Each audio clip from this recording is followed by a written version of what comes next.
So we've already gone from you're attending an event to you want to dress as Solid Snake Eater. I would say I enjoy Tarkov, but it's built to punish you. So this is my idea chest rig. An ungodly amount of hours under unnatural light, getting strictly no UV sunshine at all. Yeah, we need those like submariner lights. Yeah, just get the tortoise. You know, the lamps that like reptiles bask under. Yeah, heat lamp. Calling him that. I'm trying to force him to wear a beret, have the moustache and the goatee, and dress as a Frenchman and talk about a chauchard.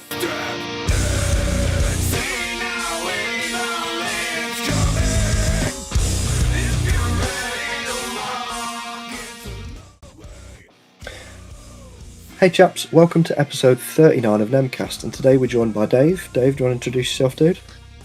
Yeah, my name's Dave Jewett. I am host on the YouTube channel EXP. Your viewers will probably know me from the Forums Expert React series, which I've now been doing for 5 years over 2 channels. Yeah, we'll chuck some clips up so people, if they don't know the name, they'll certainly recognise the videos, because that's how I noticed you guys.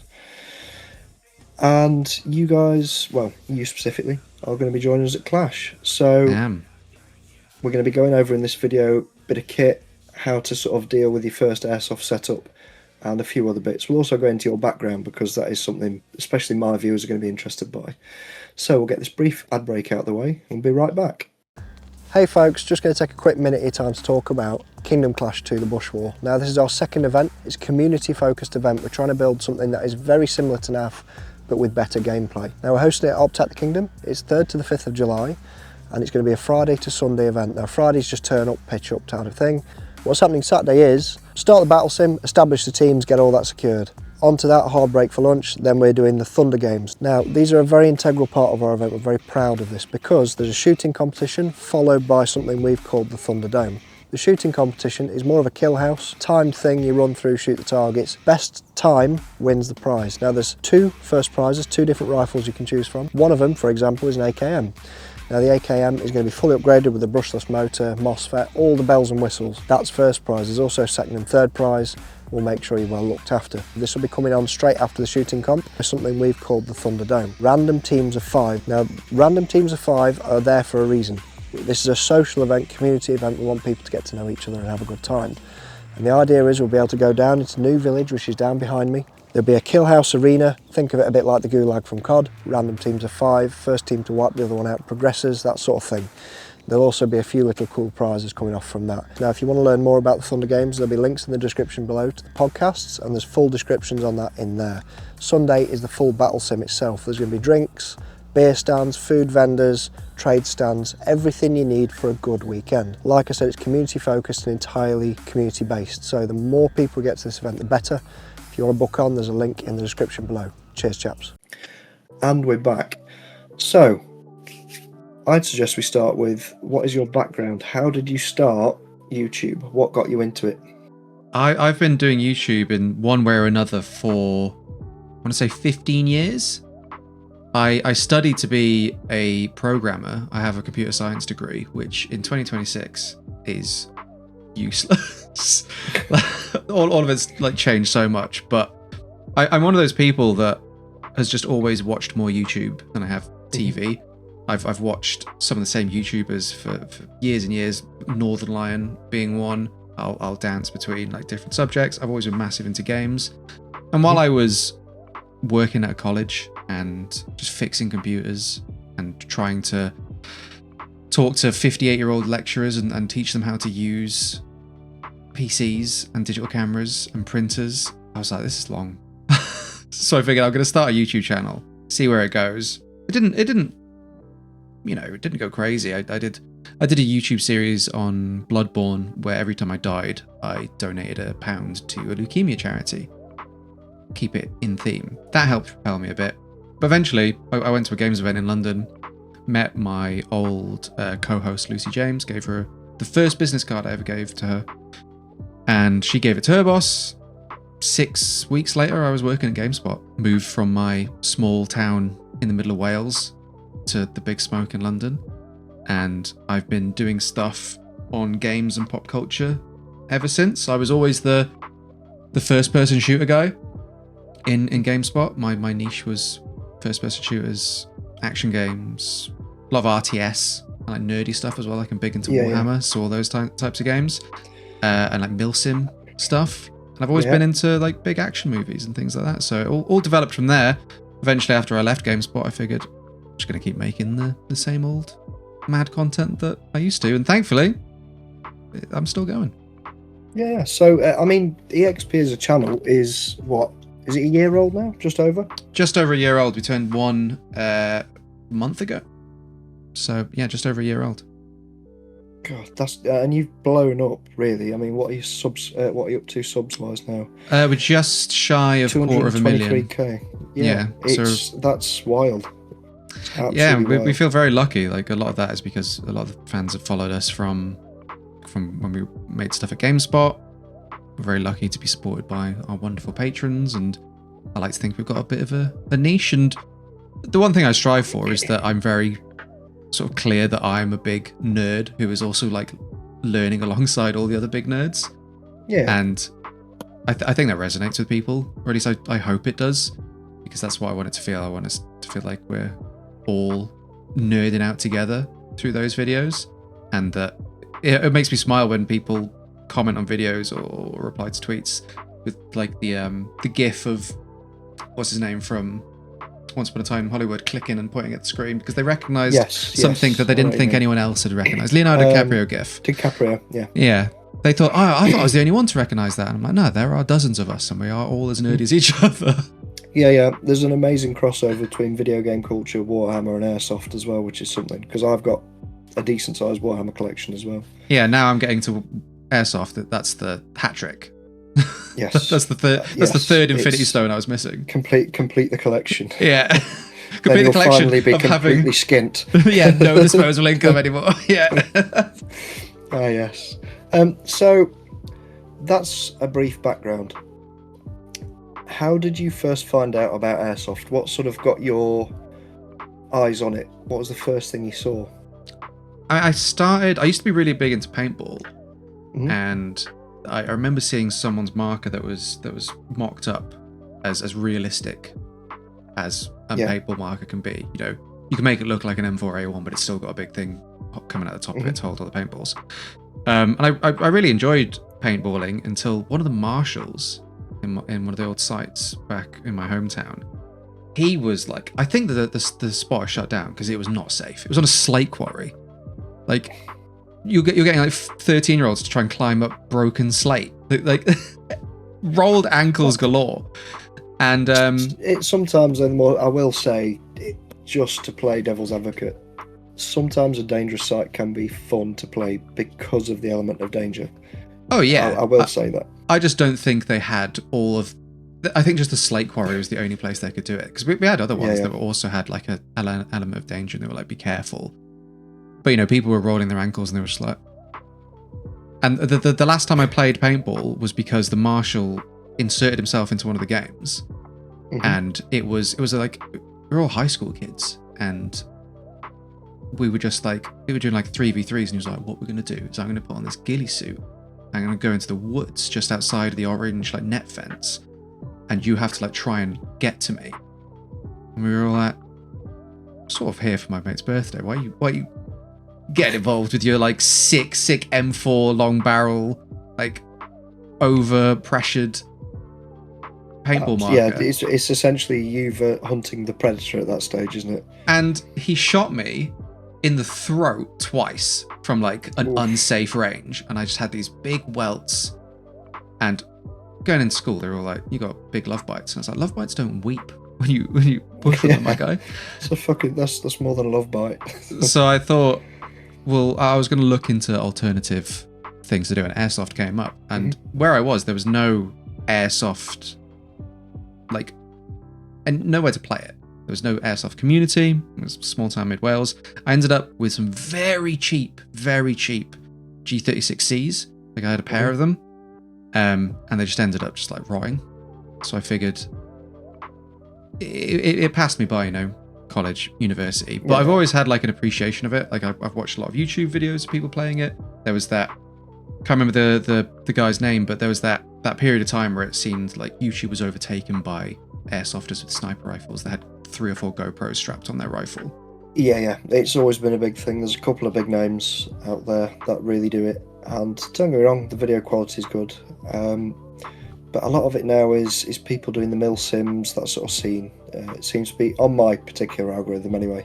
Yeah, and they were really interesting to watch. I was like, I'd always love to do this. Never got the opportunity, and I sort of forgot about it for ages. And then the next introduction or exposure I had to it was when I was in the games industry, and I was seeing how many studios had like massive airsoft collections, because a lot of studios at that period of time were using it as reference material.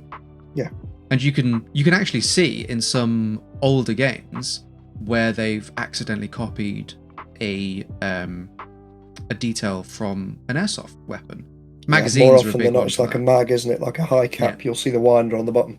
Yeah, that's quite common. Or where you put the gas in, things like that, or just even if it's not an incorrect detail, you'd be able to notice that's a detail that's been pulled from an airsoft replica rather than anything else. Like, I can't remember what the name, what game it was, but the Glock that I've got is a really, really nice replica.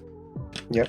But like that little detail on the back of the mag, the gas valve on the back. Yeah, that's been in games because, and I don't judge any developer. That's what they had to hand. It's not so common anymore because the internet has become such a great resource.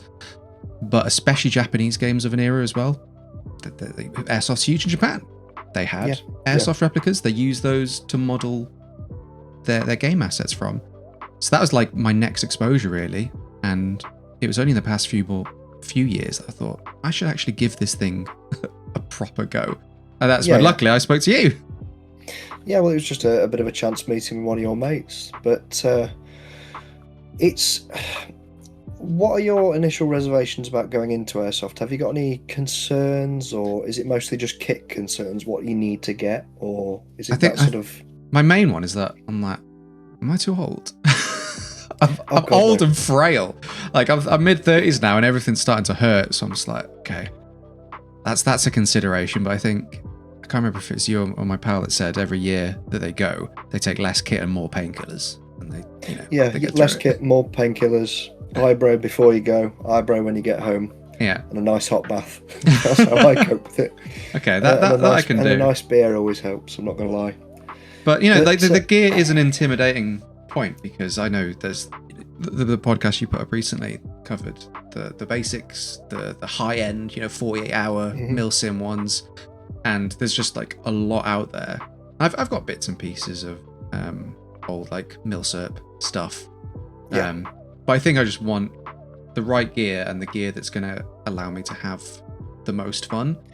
Yeah. I mean, you need to, for your own sake, this is how I'd look at it, because I go into it a little bit with the mindset of airsoft is, and a lot of people say it's 90% looking cool for a photo, 10% actually playing. A lot of blokes do that, especially when you've been into it for a while. You start to think, I don't need that, but it will look cool on my kit. And then you start adding to stuff. But if you actually get back to the very basics of it, you essentially need a very small chest rig, known as a micro chest rig. They're readily available for loads of companies, and you can get them on AliExpress, you can get them on eBay, Amazon, dead cheap. So like 30, 40 quid, you'll have a more than perfect for the job chest rig. It's just something you can put, say if you're running an M4, so you've got a 5.56 style Stanag mag. You need about 4 mags on your chest. That's ideal. That'll serve you until you're ready. You've got through a firefight being the loose word. Yes, one of those. And then you'll normally have either died by then or whatever it might be. You can go and reload. The next thing after your chest rig is a backpack. Backpack, as we said, we covered that in I think it was episode 37. Now I might be wrong. As Saxon rightly points out at the start, you don't need these fancy backpacks. A very basic, smallish backpack that you can carry water, your BBs, a speed loader if you're running mid caps, or just a bag of BBs if you're running high caps you can top up out of. Some batteries for your gun, because you need to take a few spares. And maybe a wet weather layer, just in case it's given rain that afternoon, whatever it might be. It's very much the basics. Most of your actual initial kits, such as spare clothes, socks, all the rest of it, that will stay back in your car. Because even if it's a skirmish day where you're going for just one day, or whether you're coming to Kingdom Clash, which is our event, which you'll be attending, that's a whole weekend event, most of your kit you can stow away in your car. So it's what, a 20-minute, half-hour walk back to the car at worst case scenario. And if you're struggling, you can just get a battle taxi back, jump in a pickup truck. But the main concerns for actual play are the basics. So something to put your mags in, so a micro chest rig, like I said, a backpack to carry water, snacks, BBs, batteries, wet weather gear.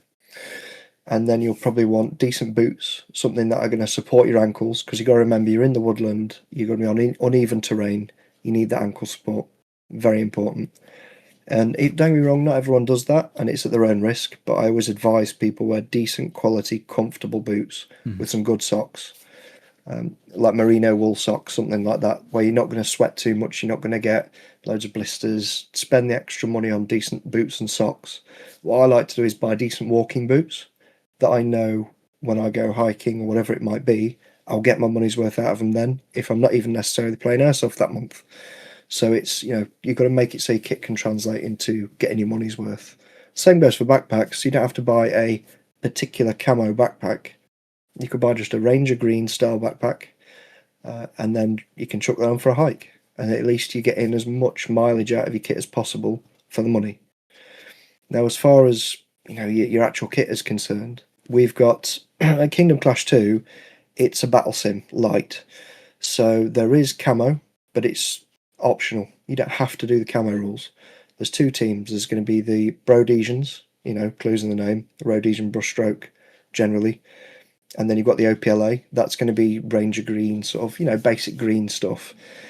Those two camos are readily available now from most companies. If you want to get it, you can. If you want to just go and grab some cheap milsurp, just do as you please. It's really down to what's comfortable. I will say with the trousers, though, I'd be tempted to get some trousers with knee pads. Yeah.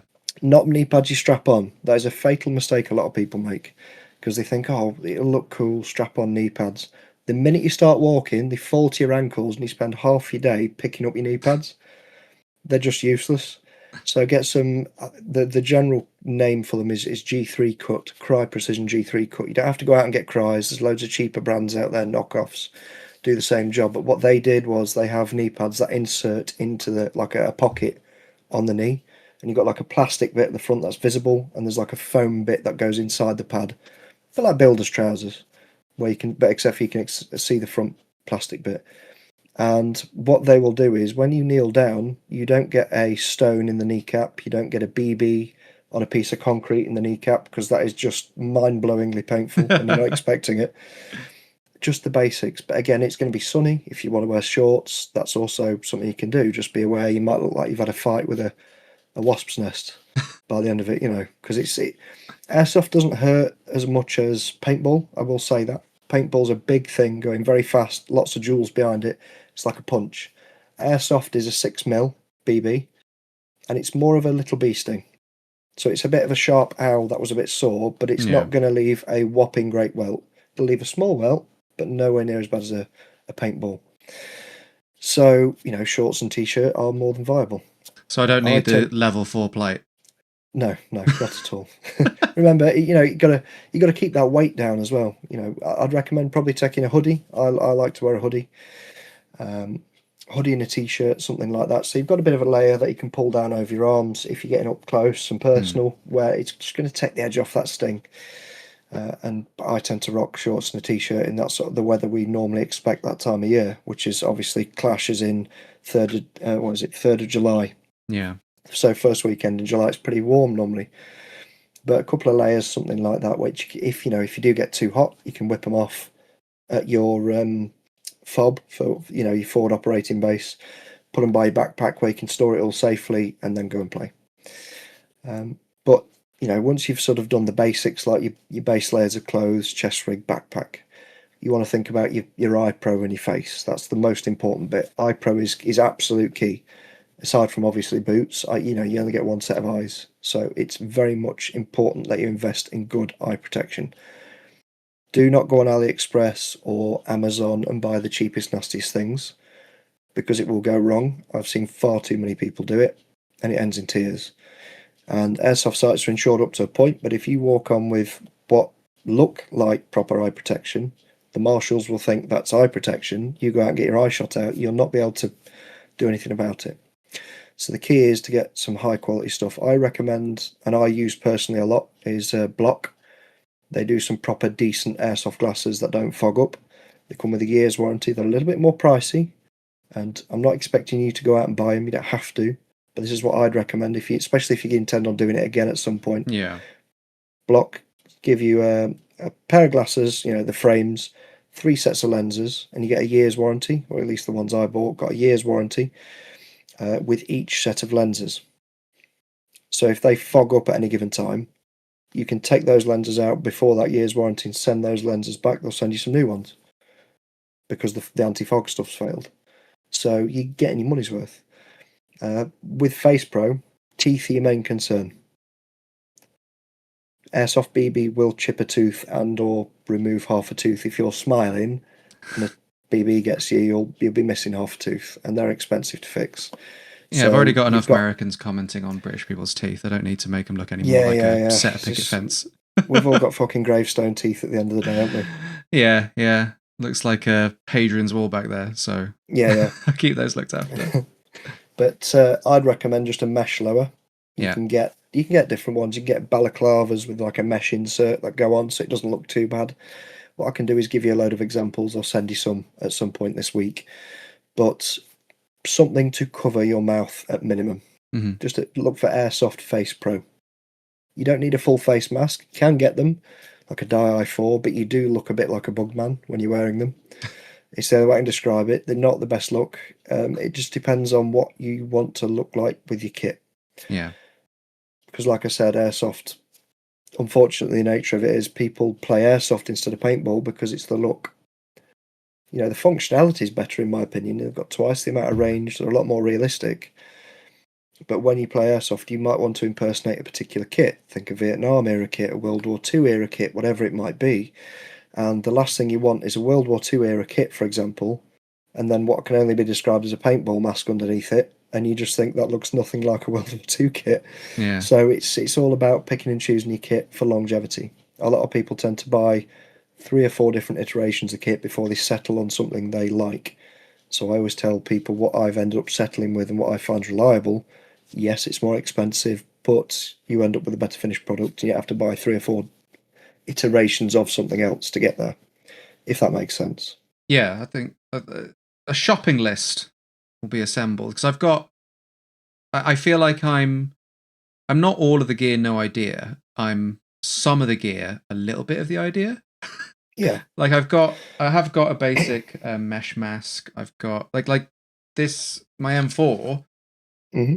I got as a prop, as like for videos more than anything. And I was thinking, I feel like I'm doing the thing's machine spirit wrong if it doesn't actually get to function as the thing it was made for. So I should run it, and it sort of feels weird to be to own this and know that I've shot more real AR-15s than I have this. So I should probably do something. It's a flex you have over more of the airsoft community than most of them will be able to boast. So it's a cool thing. It's not necessarily a bad thing, but I'd like to, give it its purpose, take it out, and actually one of the things, like the work that you do, I'm gonna have to maybe get you to help me on it because you've seen our videos, and one of the things is that we do cursed guns. We love to show off cursed guns. I love a cursed gun. I sent you a thing on WhatsApp of a double barrel Makarov that I found, and I was like, that probably is rubbish, but I love it and I want one. Yeah, the double barreled airsoft pistols are absolutely terrible. I didn't even know they made a double barreled Makarov at all. No idea they existed, and you managed to find it, which I'm not going to thank you for because you fucking cursed my eyes. So I think I need to like leave one of my rifles with you at some point and just be like, take this and just follow your muse, like curse it, make it weird, make it unique. Because I know some people of autism. Yeah, I mean, I've got that in spades, so that's absolutely fine.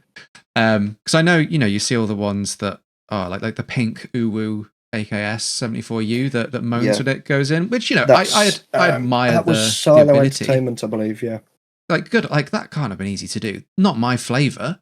Like I like curse things that almost look plausible, and gives you a little pause for thought. Like that furniture shouldn't be on that weapon, or and I'm not like saying that it needs to be bright gold or pink or yellow because the color isn't what I'm after. It's just like that's like uncanny valley. It's the weirdness of it. It's a good example. I've got a calico in my collection. Do you know what the calico is? Oh yeah, big time. Now, I got one for you to check out. You'll probably appreciate. It's a friend of mine. He's called Ben. Runs a company called Raresoft. I was watching his podcast. I was getting very intrigued by some of the stuff that he does. He's the closest thing I can describe Ben is the Ian McCullen of Airsoft. I recall you calling him that. I'm trying to force him to wear a beret, have the moustache and the goatee, and dress as a Frenchman and talk about a chauchard, but he won't do it. But anyway, but yeah, he's one to look out for on his website because he's getting things like the Bren, which is it's weird enough as it is, but he gets unusual things. He gets unusual things across his bench quite often, and if he's not got it, it's normally at my workshop getting teched on. So there's all sorts of weird and wonderful stuff. I've got one under my bench which is a AR-15 platform. So it's like the Vietnam era carry handle, fixed carry handle AR. All the rivet counters are going to get pissed off with me for not knowing the exact specification. And I have the thing of nice M4, bro. It doesn't matter what shape it is. A fucking M4. Just to annoy people because I'm an AK guy. But anyway, but it's carry handle M4 with an AKM. I think it's an AKM stock and a Tommy gun foregrip. Now that is truly cursed. It's in my list to get worked on. I think I sent you a picture. I'll pop it up on the screen. Well, like I said, like, these have just been displayed. So I've got a couple of things, but as my collection grows, I might just have to issue you a bit of a challenge. I feel like it'd be off-brand of me, considering the content I make, to roll up to Kingdom Clash 2 and not shoot something a bit weird and cursed. Have something deeply cursed. Yeah. So this will be a good one. Anyone attending Clash 2, put it in the comments below if you've got a cursed gun. And if you do have a deeply cursed gun, bring it and bother Dave with it and get him to have a look. I tell you what, the most cursed gun that I see, I will give you one of our cursed gun t-shirts.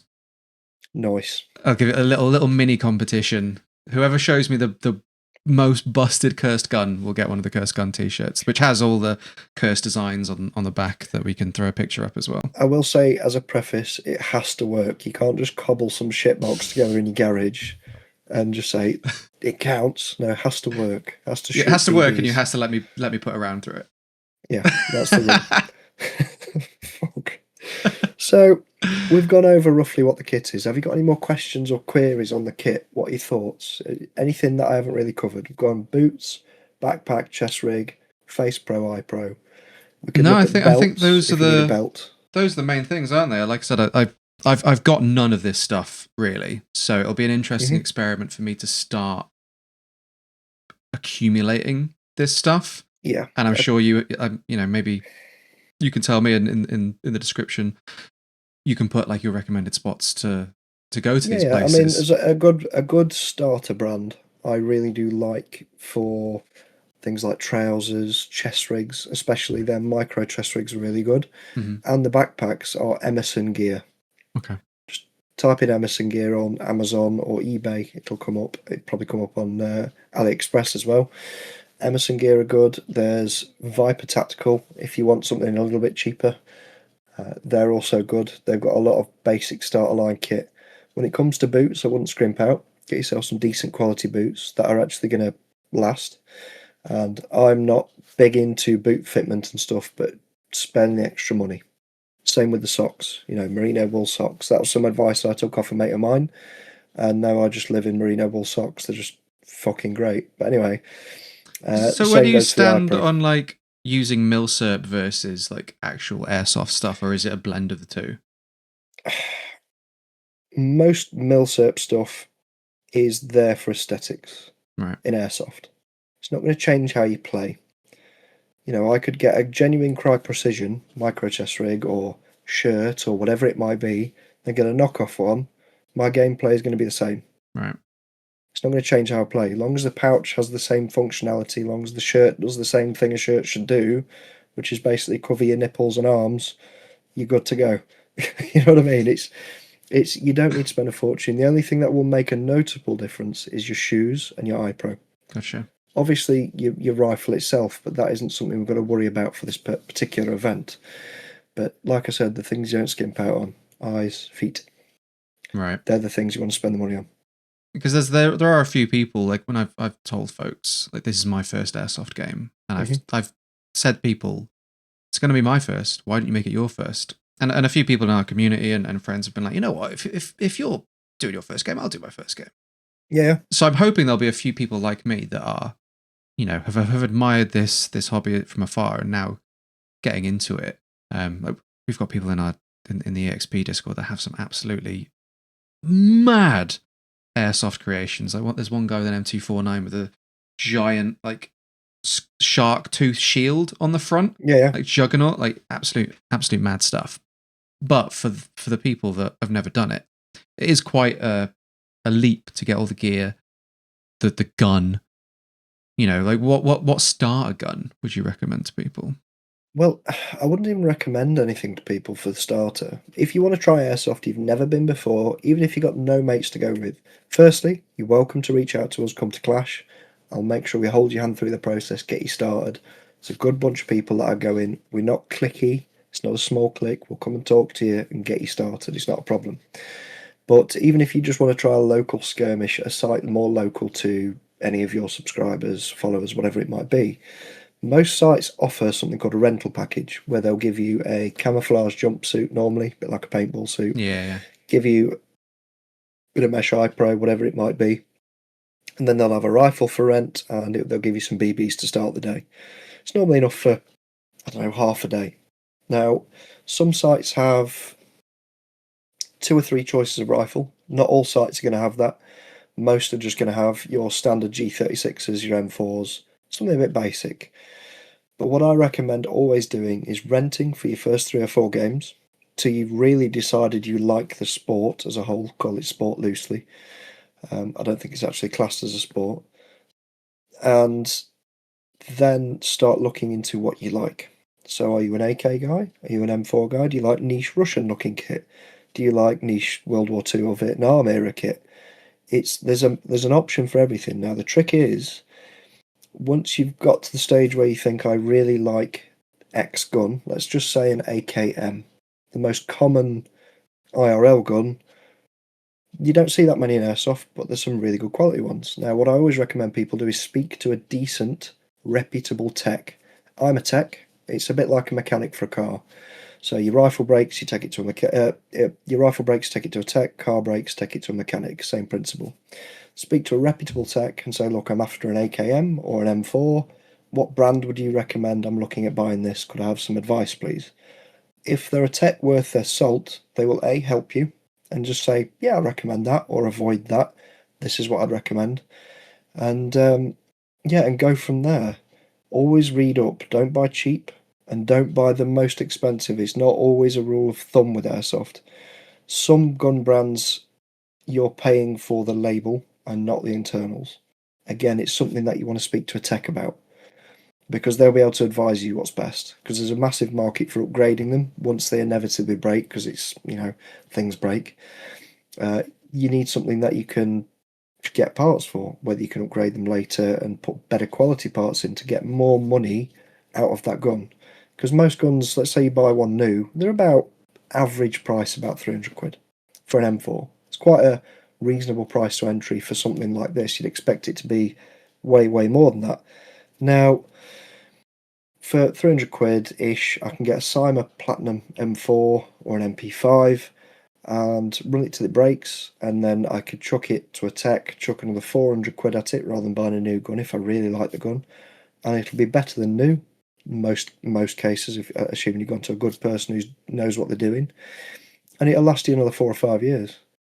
So you can make your money stretch with this sport as a whole. And the nice thing is as well, the ammunition, the BBs aren't exactly pricey. For 3,000 rounds of whatever chosen weight you go for, it's about a tenner for a bottle. It varies between 10 and 13 quid. 3,000 rounds is a lot of ammo. It's at least, most people, 3,000 rounds a day. Yeah. So, by the time you paid for your walk on the site, rental, all the rest of it, most sites offer a rental package for about 50 quid. Once you're a member and you've got your own kit, it's normally about 25 quid a day. And then your BBs. So it's quite a cheap hobby to be into, especially compared to plastic crack Warhammer or paintball, where you're paying an obscene amount for your paintballs. Yeah. So it's not too bad. And you've got to remember, if you're quite introverted and you're not used to speaking to new people, you can always reach out to people in that community. Most airsoft sites, especially Optac's a good example, which is where we're hosting our event. They have a Facebook page or a WhatsApp group where there'll be a couple of hundred people in it. You could say, hey, I'm coming for my first day. Is there anyone who wouldn't mind sort of just, knocking around me for the day and giving me a hand? There's always someone there who'll say, yeah, I'll give you a hand. Because thankfully, and I'm glad it's the way it is, airsoft is very much a community thing. A lot of blokes go, it is because it is mostly a male-dominated sport, which, it is what it is. It's just the way things fall. But blokes go to blow off steam and have a good time. And they go for the social element, not just the shoot the living crap out of each other kind of thing. They go to A, play as action men in the woods, and B, the social with the lads. And if anyone out there is unsure about coming to Clash, I'll be there, and I will also have no idea what I'm doing. So if there's one person out there who's never done airsoft before, I can guarantee you won't be alone, because I'm also going to be there. I'm pretty clueless. Yeah, to be honest, mate, it's exactly how you think it's going to be. It's going to be running around in the woods with a bunch of lads. You're going to have a laugh. You're going to get the adrenaline rush when you start actually getting into an airsoft gunfight. Think of it that way. When you eventually get your first kill, you'll be absolutely ecstatic, and no one else around you will care because everyone's doing it.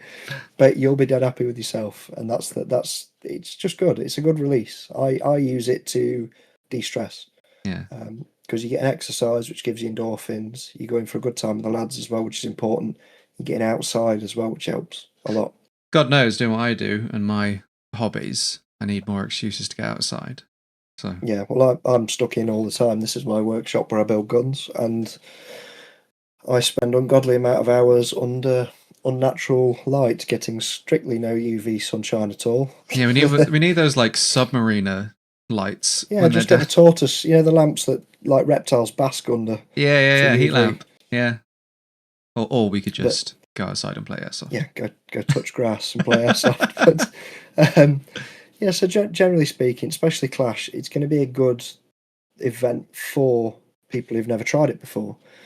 Main reason being is, I'll give the rundown for people they've probably seen the advert, but Friday night we're going to turn up. We've got a beer van there. So my local brewery coming up is Converted Horse Box. For those of you who can partake in a drink and want to, you can have a couple of tinnies with the lads and get to know people, because it's like a social area. Think of it a bit like a pub vibe. Get chatting to some of the people. You'll make friends on the first night. And then Saturday morning, we're going to do the safety brief and the game brief. Then we'll get the game on, which is we call it a battle sim. It's actually just more of a skirmish day for those who understand the lingo. So essentially there's going to be a couple of loose objectives and a big pushback game. Think of it like Battlefield. Is it Rush, where you lose a point, then you move back to the next point, defend it? Yeah, well, Breakthrough now. Yeah. If there's an MCOM to destroy, it's Rush. It's been many, many years since I've played Battlefield. I used to play the original PC version, so... But 1942? Yeah, and Vietnam, and then the original Battlefield 2. Battlefield 2 was good. They're bringing a lot of those maps back now, or like older maps. Not to get off on too much of a tangent, but I lost faith in the new Battlefield games and COD games because they've just increased speed. And it's not. I know it's not me. I am getting slower. Don't get me wrong, but the sprint speed is becoming like 30 miles an hour for all players, non-stop. They slide everywhere. Everything's sliding and jumping. I'm going, no, just give me a milsim game. I'd much prefer Armour Reforger, games like that. the dad shooters, as we call them. Yeah. I play more and more of those, unless Call of Duty. I was weirdly in a French esports team for Battlefield 3 very briefly, which didn't last very long because I don't speak French. So all their callouts were not great. Well, they were fine. They were just in French. But no, well, that's the first problem. They were French. But anyway, as Englishmen, we have to continue the war with the French. But well, I'm a Welshman, so I have a war to fight with you, if anything. Yes, we'll settle that at Clash. But in all seriousness, I've dropped out of the modern gaming scene quite heavily. But that's why I lean on airsoft a lot, and I like RTS games. I really enjoy sort of like your more armor squad, those sorts of games. They're good. Yeah. And the occasional nerd game, don't get me wrong. Massive fan of Skyrim, things like that, Well, you're helping me get into airsoft. I'll help you get back into the wonderful world of video games, because I think you'll be all over Hell Let Loose Vietnam when that comes out. Don't get me wrong. I'm 100% ready for Hell Let Loose Vietnam. That's going to be good. I'm looking forward to that. I've also been watching that over the top video you put out. Yeah, that's that looks like good fun. Simple but good fun. Yeah, that's one of those games that I suppose a bit like some airsoft matches, really, that almost encourages a bit of light role play, like get into the character a little bit. Yeah. Like what was the other one? There's Over the Top, which is the World War one. Then there was the Napoleonic War one. The name escapes me, despite me doing a video on it. Was that the same developer? Different developer, but very similar vibe. Did they was it the same people who did Isonzo? No, so that's the World War One game series. They've done Isonzo, they've done Verdun, and they've got Gallipoli that's in production at the minute. Yeah. Which is also very cool. But yeah, a little light role play plays a lot with the trench mechanics. It sort of encourages people to blow a virtual trench whistle and put on an English accent if you're. Yes, we've all seen that funny guy online who does it. Yeah. He's getting big. God bless him. Yeah, he is getting good. It's very funny to watch those reels. Hold fast. There it is. That's because he was doing a lot of hold fast. Nations at War, isn't it? Yeah. That's good stuff. And I've seen people take the sort of same approach with airsoft, especially if there's a theme they might try to embody someone from that era. Is that something? So obviously, the event you're coming to, the first game you're trying, is a full weekender event. Now that sounds like quite a big thing to tackle for your first game, but it's actually not, because you get to have a bit of a chill with the mates and there's more of a social element to it. It's like I was saying earlier, Saturday morning we've got a morning game that's nice and simple, then a hard break for lunch, because we're trying to tailor the game to A, be fun, B, to get balance, because in that morning game we can see how each team's doing and maybe shuffle players. Then after lunch, it's the competitions and a few other bits, which, you've heard in the advert at the start. And then Sunday's the full battle sim. So you've almost had a taster day Saturday with the most fun elements sewn in, where it's not too exhausting. And then the Sunday's the full battle sim, which is a bit more in depth. Now, do you know, I'm assuming you won't know, but there's three sort of versions of airsoft. 4 technically, but there's one of them being a skirmish, where you turn up for a game day and you play for the day, normally a lunch break, and you go home. Then you've got your battle sims. That can be a whole weekend event or just one day. Battle sim is a stripped back version of the next thing, which is called a mil sim, military simulation. Now the mil sim is the most serious side of it. Skirmish being the least serious, battle sim being the middle ground, mil sim being the most serious. Now, I say serious, there's normally like a command structure, there's objectives that you use ATAC, there's all sorts of like niche things that when you've been in the hobby for a while, you'll start to get into, because most people play skirmishes loads and loads and loads, they start to get bored, then they start looking at broadening the horizons and getting into the more serious aspect. And I find that quite interesting. But another thing that I figured you might be interested in is there's a company called Frontline Events. Now, I'll give them a bit of a shout out because they're a cool bunch of guys.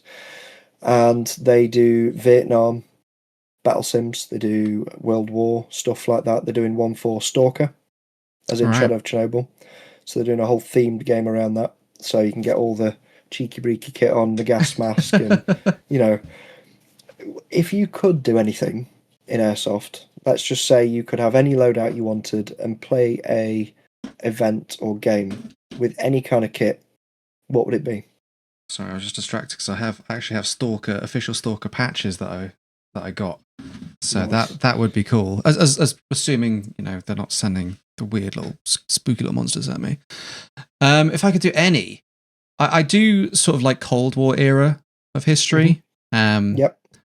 I think it would be really cool to do something like that. Like maybe not Vietnam, but some sort of event. Maybe if like the Cold War went hot, like NATO versus like Warsaw Pact. That could be really cool. Yeah, that'd be cool. That'd be a lot of fun. I do like the idea of like the really niche silly ones. Like I've got a drum mag Tommy gun, airsoft gun as well, and I'm imagining like bootleggers versus gangsters. Yeah. Like get somewhere like, right, today's kit, you can have your eye pro and your face mask, but it's fedoras on top of that and waistcoats, and those waistcoats, those magazines are going to be stuck in your pockets, and you're going to have like a American Italian accent, 38 special wrapped around your ankle. Like I think that would be a lot of fun as well. Yeah. But I do like the idea of those ones. If I could do anything, it would be World War One trench warfare with bolt actions. Now, bolt actions in airsoft normally are higher powered because you've got sort of 3 variations of FPS in airsoft. You've got automatic, which will be about 350 feet per second, 1.1 joules, don't quote me on that. And then you've got DMR, which depending on the site is normally about 400 to 450 feet per second, with a minimum engagement distance where you can't engage within a certain distance with that gun. And then a bolt action sniper, which is 500 feet per second, and again with a minimum engagement distance. Now, what I'd like to do is go to an event where it's 350 FPS bolt actions, so you can get up close and personal, and do a World War One trench style game. I think that would be perfect. I don't know why. I just think it would scratch an itch for me. I think the tactile nature it would make it very unique. Like, you and your mates trying to get a mad minute out with your Lee Enfields, and there's some trying to rack a gun as quick as you can, and in close combat as well. That would be horrifying. You've got someone come in with a replica trench knife or trench club with the Raider kit on. You'd have to dig your own trenches though. Go there a week before. I fancy that. I think a mini digger would have to make an appearance for that. Historically inaccurate JCB. Yes. Yeah. We could paint it. We could paint it and make it look old, I suppose. Make it look like the Red Baron. Yeah. But that would be something I'd fancy doing one day. But there's loads of cool stuff in airsoft that you can actually get into. That's what I'm trying to sort of put forward is there's not just your skirmish days where you do your regular thing, build your own kit. You can go down the route of a particular kind of kit and go to a particular couple of events. That they might do an event series where it's a Vietnam series if you want to get in the full, GI kit and do all that sort of stuff. So and there's if you wanted a soundtrack, expand perfect era. Perfect era for a soundtrack, isn't it? But it's that. To be honest, we've heard the soundtracks from that far too often because people have a habit of playing that at airsoft days. But that sort of covers generally what you need to bring and what to expect. Yeah. Now, you've got yourself a camping pod. So for those who, follow you, we do have one camping pod left at time of recording. It might have gone. It's like a glamping pod, so you can sleep up to 4 people. Has a little log burner in there. Very bougie. But most people are going to have to camp. Now, we do have a camping field. I'm going to very much specify now, if you want to have a fire, do not have it on the grass. It has to be up off the ground in a proper fire pit. Make sure a marshal's checked it first. Make sure your tents aren't going to catch on fire. You'd be amazed how many people we've watched have a fire far too close to a very flammable tent. You need to think about your camping kit. So when it comes to camping, obviously decent tent, roll mat, sleeping bag, extra bottles of water. I'm going to say that to you as well, Dave. It's absolute paramount. You buy piles of water. I'm not exaggerating. Just get way more than you think you're going to need. Because if you don't drink it at the event, you can drink it at home. And then we don't have to scrape you off the floor from dehydration about halfway through Saturday.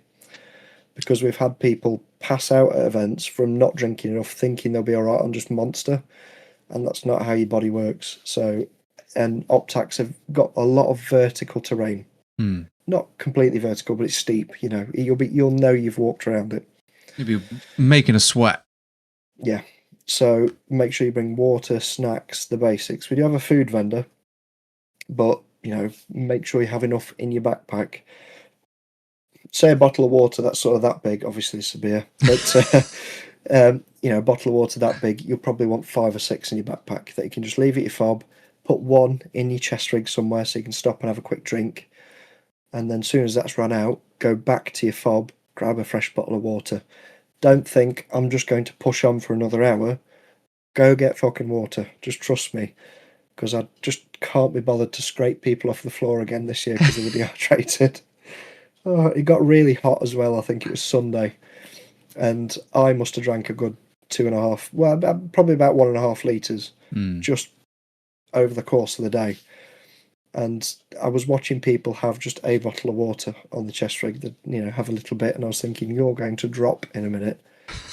So it's just something you need to bear in mind. So, apart from that, have you got any questions about the event? Any more concerns and or questions? I'm just excited. I like the way that you're laying it out. You know, you mentioned splitting people up when you're doing the Thunderdome. Thunderdome. Yeah. That's something. Again, our event's based entirely around community. So when I was first approached about doing Kingdom Clash, I sort of went into it with the mindset of I want to help as many people as possible, being small businesses. So that's why we've got cheap business stands. So even if it's not strictly airsoft related, you can go get a business stand. I think it's 40 quid for a pitch, and you can sell all weekend. So it's not super pricey.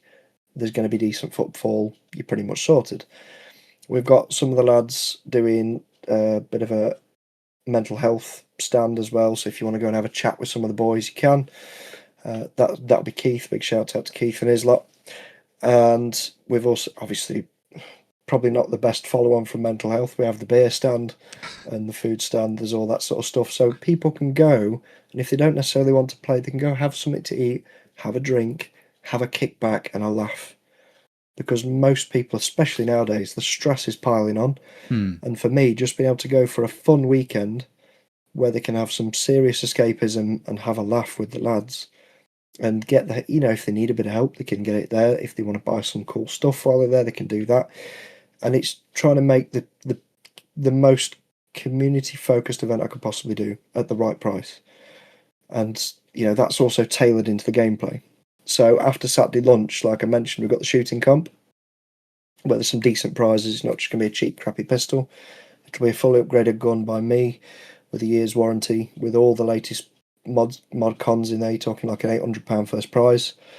And then we've got the Thunderdome. Now, the Thunderdome is something that we've actually taken a bit of pride in, because no one else has really thought of doing it. And I'm not saying we're the first ever people, but I've not seen any events doing it, that's for sure. And what we're doing Saturday morning is going out with 5 rolls of raffle tickets. I'm going to give out random numbers, 5 number 1s, 5 number 2s, randomly out in the crowd. So it's random teams of 5. And during the Thunderdome, it's going to be a bit of like think of it like a league table, roughly. I'm not big into football. Some of the lads are. They understand how it works. I don't. No, I'm not either, so I'll trust you on this.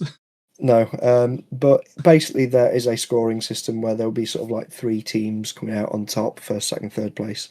But there'll be random people meeting each other, while your mates can stand around in the bleachers and the second story buildings and cheer you on. Now the idea is if you come with 5 mates, one of your mates will be in the opposite team, and you can give them a bit of shit from the top stand. You know, oh, go on, you crap, kind of. You know what I mean? It makes a cool atmosphere. And the nice thing is, because it's random people, you'll more than likely be placed with people who are on the other team on Sunday. So the chances of you getting wound up because Big Barry at the top of the hill whiffed a hit or said a naughty word he shouldn't have done to you and called you a dickhead or whatever it might be, the chances of someone's blood boiling over are going to be reduced massively, because you're going to know these other guys. And it's just helping reinforce that sort of community element that I'm trying to build. Yeah, you're on different teams, but you're all in it together, right? Yeah. So it's just a good bit of fun. No, I'm excited. I think it's going to be a good time. And I'm going to get you strapped up with some night vision as well Saturday night. We're Oh, doing a night game Saturday night. And Rob, who owns Optac, he's got a company called Envy Night Vision. So Envy is sponsoring the night game. They've got some nice dual nods and all sorts of fancy bells and whistles. So we'll get you on a night vision course. Oh my god, I'm going to have to nail my Solid Snake impression by then, aren't I? Yes, we'll get you Mark 23. I mean, that'd be sick. I got a bandana. They're actually incredibly common in airsoft. The Mark 23. They're like everywhere. Loads of people. I mean, the coolest snake is from Snake Eater, so it needs to be 1911, isn't it? Oh, 1911 or a hush puppy, depending on if it's the tranquilizer or lethal suppressed bandana, and he's just got like the green jumpsuit. Yes, and then so I'll be sneaking around in the grass, Metal Gear. So we've already gone from you're attending an event to you want to dress as Solid Snake Eater. The coolest Snake Eater. Yeah. But this is what happens. Like now I'm actually not to be I can see the cogs turning. Not to be the cliche ADHD guy of like I'm excited to spend all this money on a hobby that I'm only just getting into, but it's cool to know that, you know, the idea of getting all this equipment together is something that I think I could get quite nerdy about. Because like I said, I've got nothing. Like the one I've got a chest rig that's a novelty that I think I showed you last time we spoke, that I've got here because I think the people watching will have a kick at it. Yes. So I'll let you explain. So I'm sure a lot of people have played Escape from Tarkov. A lot of people watching a lot of airsofters, if they're gamers, they've probably played Escape from Tarkov. I would say I enjoy Tarkov, but it's built to punish you. So this is my idea chest rig. It's not an IKEA bag. It says idea on it. That was given to me by Nikita from Escape from Tarkov at a games event many years ago. That I'm like, I should do like a scav run at some point at an airsoft event, because I have the perfect crinkly, legally different IKEA idea rig. A Mosin without the front sight. Yeah. Just become Mosin man. But it's one of the coolest things that the pieces of game merch that I've got, and the fact that it, like, I know people make these out of IKEA bags. I could never do that. I just do not have the talent. But again, I'm like, for me, I should patience for that. I feel like it's not doing the thing justice by sitting in a drawer somewhere. Like, I need to put it on. I need to put some, you know, busted ass like 10 round AK magazines. Yeah, AK without the top cover. Yeah, full. And, you know, put a beanie on and have some kvass in my pocket and do a proper like airsoft scav run. Yes, 100%. Yeah, it's I love that sort of stuff. Be able to do niche loadouts. Well, I say it's niche. Tarkov's a big game. A lot of people know it, but it's just cool being able to do that sort of stuff. It's also wild how you get that sort of stuff. I find that completely wild. How you've just been, oh yes, just my one from Nikita. Of course it is. It seemed like a nice chap. Cool. I got an IFAC when Escape from Tarkov was announced that actually did. I've got a sort of fading now, but I had a scar on my hand. I cut myself in the kitchen, and it was the Gamescom after Tarkov was announced. They were giving out like actual IFAC kits, with bandages, with gauze, with the tourniquet in it, with like the fabric scissors. And I was like, oh shit, I don't have anything for this. Oh, my Gamescom IFAC that this tiny game that I'd not heard of before gave me. There you go, gauzed that up. And then it became a game that I ended up putting like hundreds upon hundreds of hours in. It is kind of wild how you've gone from starting a YouTube channel to all of a sudden you're meeting these kind of people. So I've got to ask now, because we're on the subject, what's the wildest things you've had happen since you've had the channel? Since I've had this channel, or since I started YouTube, because like I said, I was at GameSpot for nearly 10 years. I got a weekend. I spent 2 days being trained by LA SWAT for a Ready or Not event, where they were teaching you how to clear rooms, and clear rooms differently than like the Marines do it. Like they like pieing the door and stuff like that. SWAT do it a different way. That was quite surreal. They had me in kit, and we did like a whole kill house run that was very immersive. Had like GoPros on. Do you know Remy down under gaming? He's does a lot of milsim stuff. I don't follow that much gaming stuff, but I wouldn't surprise me if Some people nice watching will know it. He was like squad leader, so I got to like, he's someone that I watched his videos for years, and then ended up in a situation where he was running me around. Martin Sino Pants was another member of our squad, which was a lot of fun. Like I've been very fortunate enough to like see incredible historical objects like gold AKs that were taken from Saddam's palace, and niche prototypes of guns that you'll never see again. Royal Armouries, isn't it? That's through my working with the Royal Armouries, when I've recorded up there in person. I've been able to shoot a bunch of guns from my time in America, like some really weird things, like a scaled down semi-auto MG42 that's like, it looks like an MG42 but far away, but it's not getting any bigger the closer you get to it, because it's all scaled down to 2 shoot. Like that scene out of Four Lions where you just bigger it. Yeah, and then it just plinks away, which is a very cool magic thing. But I feel like super blessed to have done any of this cool stuff through the lens of a video game. Met a famous dog once. That was quite cool. The John Wick dog. That's by far the coolest. It was a good dog. It was a good dog. But no, I feel very lucky to have done all this, and I think starting airsoft and doing this sort of stuff and meeting folks is just going to be another cool thing that I've been fortunate enough to do, because life has set me on a path that allows me to do this kind of thing. I mean, you just got to be thankful for these sort of cool things, aren't you? I'm really thankful where I am now with the event. It's just something cool. But is there anything more you want to add before we close off? Have we covered everything?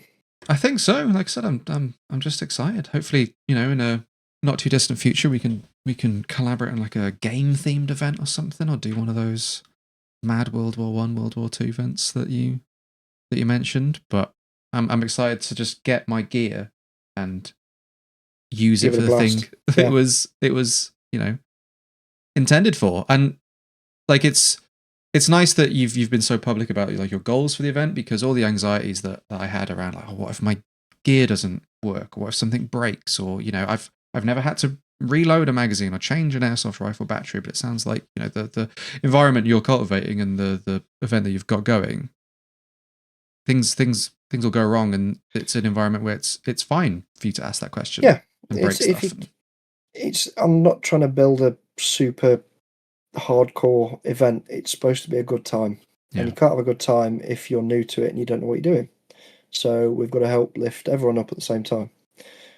Try and turn the event into that sort of tide that raises all ships, kind of thing. That's my mantra as well. A rising tide raises all ships. You've all got the new players are the lifeblood of the sport. If we don't get new players, people drop out of it, retire, whatever it might be, and it'll die a death. So you've got to encourage new players. It's just the nature of it, and we may as well do it as best as we can, and help as many people out as we can at the same time. Yeah, I'm excited. I'll be running around like a blue horse fly all day, no doubt, but I'll make sure I take the time to come say hello to everyone I can at the event. I did last year, and I'll try my best this year. I'm certainly not buying you all a pint, because that would be very expensive. But it should be good. Now, for those who do follow you, and for my own followers who want to meet Dave, get booking onto Clash. There's a link in the description below. Don't forget to like and subscribe. I have to say that. I hate the fact I have to say it, but I have to. I say it as a profession. Like and subscribe, leave a comment. All the engagement helps. Yeah. Let us know your thoughts in the comment section below. Like, it's second nature to me now. I'll take that burden for you. Yeah, just give us abuse in the comments. It doesn't matter. But that being that, thanks for coming, dude. Thanks for having me. I'll speak to you very soon. We'll get a decent kit list put together. Yeah. And come show me your cursed guns. I want to see them. Show them all the weird cursed shit, but remember it has to run. So that being that, cheers chaps, I'll speak to you all soon.